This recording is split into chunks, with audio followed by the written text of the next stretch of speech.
Ruby एक fashion designer थी और नितिन एक कंपनी में सेल्स मैनेजर का काम करता था। रूबी और नितिन एक दूसरे को कॉलेज से जानते थे और एक दूसरे से प्यार करते थे। उनके रिलेशन को लगभग 6 साल हो गए थे और अब रूबी नितिन से शादी करना चाहती थे। पिछले महीने नितिन का प्रमोशन हुआ था, तो इसी कारण उसे दूसरे शहर में शिफ्ट होना पड़ा था। जाने से पहले वो रूबी से मिला था। रूबी बहुत उदास थी कि अब वो दोनों मिल नहीं पाएंगे, लेकिन रूबी ने नितिन को कभी माना नहीं किया। जाने से वो चाहती थी नितिन अपने करियर में आगे बढ़े और यही सोचकर उसने खुशी खुशी नितिन को जाने दिया था। वो दोनों एक दूसरे को रोज फोन करते थे और घंटों बातें करते थे। रूबी उससे उसके नए काम, नई जगह के बारे पूछती रहती कि सब कैसा है उधर, वो समय पर खाना कहता है ना, काम में ध्यान लगता है ना। रूबी उसे उसका सब कुछ पूछती थी। 1 साल अच्छे से बीत गए थे, लेकिन फिर कुछ ऐसा होने लगा कि रूबी बहुत परेशान रहने लगी। नितिन ना तो खुद रूबी को फोन करता था और जब रूबी फोन करती थी तो ये बोलकर फोन रख देता था कि वो काम में व्यस्त है। रूबी को समझ नहीं आ रहा था कि नितिन ऐसा क्यों कर रहा है। भले कितना भी काम हो, 5 मिनट तो मुझसे बात कर ही सकता है। 1 महीना ऐसे ही चला गया। फिर रूबी थक कर नितिन को फोन करना छोड़ दी और नितिन तो अब उसे खुद से फोन करता ही नहीं था। कुछ दिन ऐसे ही बीत गए तो रूबी ने खुद फोन किया नितिन को। उसने फोन नहीं उठाया। रूबी ने उसे 4-5 बार फोन किया, फिर भी उसने फोन नहीं उठाया और ना ही उसने बाद में खुद रूबी को फोन किया। रूबी बहुत परेशान हो गई। वो सोचने लगी कि सच में नितिन काम में व्यस्त रहता है कि कुछ और बात है। कुछ दिनों बाद रूबी अपने काम से छुट्टी लेकर नितिन को बिना बताए उससे मिलने चली गई। रूबी को नितिन का पूरा पता मालूम था कि वो कहाँ रहता है।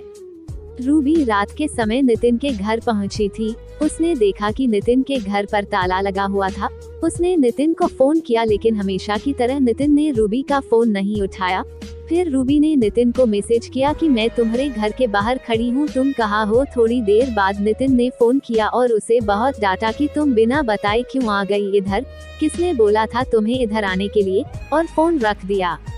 उसने रूबी की कोई बात नहीं सुनी। रूबी उसके घर के बाहर ही बैठी रह गई कि शायद नितिन को ऑफिस में बहुत काम हो और मैं बिना बताए आ गई, इसलिए वो गुस्सा हो गया और वो उसके घर के बाहर ही बैठ के उसका इंतजार कर रही थी। सफर में रूबी बहुत थक गई थी और उधर बैठे बैठे रूबी की आंख लग गई और वो सो गई। सुबह उसकी आंख खुली तो उसने देखा कि नितिन अभी तक घर नहीं आया। उसने फिर से नितिन को फोन किया। फोन उठाते ही नितिन बोला, क्या है, तुम मुझे बार बार क्यों फोन कर रही हो। रूबी बोली, तुम कहाँ हो, रात भर तुम घर नहीं आए, मैं इधर तुम्हारे घर के बाहर कल रात से तुम्हारा इंतजार कर रही हूँ। नितिन गुस्से में बोला, तुम चली जाओ, मैं नहीं आ सकता। रूबी की आंखों में आंसू आ गए। रूबी बोली, क्यों कर रहे हो ऐसे, मेरी क्या गलती है ये तो बताओ। नितिन बोला, तुम जाओ, मुझे तुमसे कोई बात नहीं करनी, और फिर फोन रख दिया। रूबी बहुत रोने लगी। उसके पास वापस जाने के अलावा कोई रास्ता नहीं था। वो अनजान शहर में नितिन को कैसे और कहाँ ढूंढती। फिर उसने सोचा कि नितिन के पड़ोसियों से एक बार पूछ ले कि नितिन यही रहता है ना कि कहीं और शिफ्ट हो गया है। उसने पूछा तो उसे पता चला कि पिछले 1 महीने से नितिन यहाँ रहता ही नहीं है। ये सुनकर उसे और बुरा लगा कि नितिन ने उसे कुछ नहीं बताया था कि वो कहीं और शिफ्ट हो गया है। पहले नहीं बताया था ठीक है, लेकिन अब जब मैं यहाँ आ गई हूँ फिर भी उसने कुछ नहीं बताया और ना ही मिलने आया। वो वहाँ से अपने घर लौट गई। वो बहुत बेचैन हो रही थी, नितिन ऐसा क्यों कर रहा है। वो नितिन को फोन और मैसेज करती थी, लेकिन वो ना तो फोन उठता और ना ही मैसेजेस का रिप्लाई करता था। कुछ 15 दिनों बाद नितिन का फोन आया। रूबी अपने ऑफिस में थी। उसने तुरंत फोन उठाया और ऑफिस से बाहर निकली बात करने के लिए। वो पूछने लगी कि नितिन, तुम्हें क्या हो गया है, तुम मेरे साथ ऐसा क्यों कर रहे हो, मुझसे कोई गलती हुई है तो मुझे बताओ, लेकिन मुझे ऐसे इग्नोर नहीं करो, मुझसे बात करो।